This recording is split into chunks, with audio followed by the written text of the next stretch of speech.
Although available in my youth, opium was not worn by anyone I knew, which made me unsure about purchasing it for a video.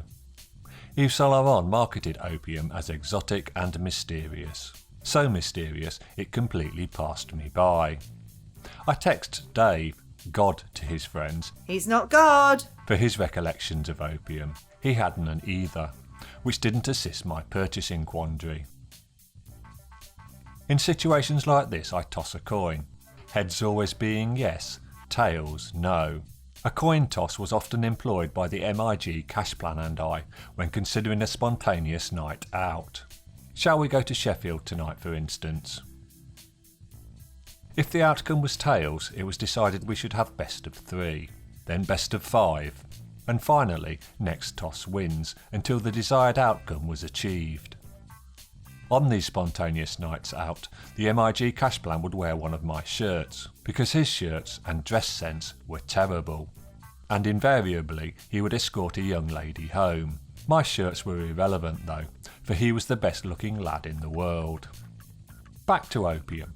The coin genuinely fell heads up, and I purchased a 100ml eau de toilette bottle produced in August 2024, costing £60. A bottle that, if feeling generous, has religious incense connotations, but in hand feels so cheap as to be generic shower gel packaging. Opium was released in 1995, when perfumes with character were being replaced by anodyne cat piss Calvin Klein clones. This was also the era of Britpop, when cocaine-filled nostrils couldn't discern the disservice insipid perfumes of the day provided. Unfortunately, insipid scents are still prevalent. Applied for my morning wander, my sense was overwhelmed with a myriad of thin 1990 notes, as if several perfumes had been sprayed at once.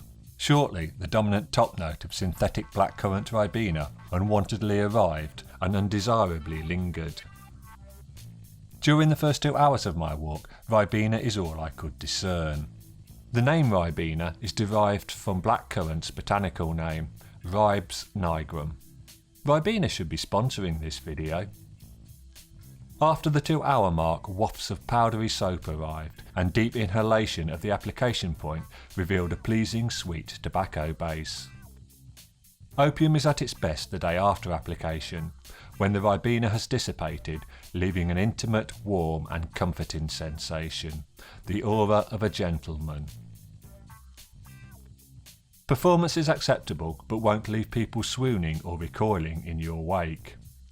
I imagine on its release, opium possessed the richness and quality this thin version lacks. Thinness seems all too common in most modern formulations. Only 3 fragrances I've revisited in this series, Kouros, Gentleman 1974 and Aramis Pour Homme, exhibit any depth to them. Others are merely alcohol, infused with weak perfume cordial. Opium is not for the adolescent bedwetters, enamoured by their dreadful auto-tune music, and equally enamoured by their dreadful auto-tune perfumes.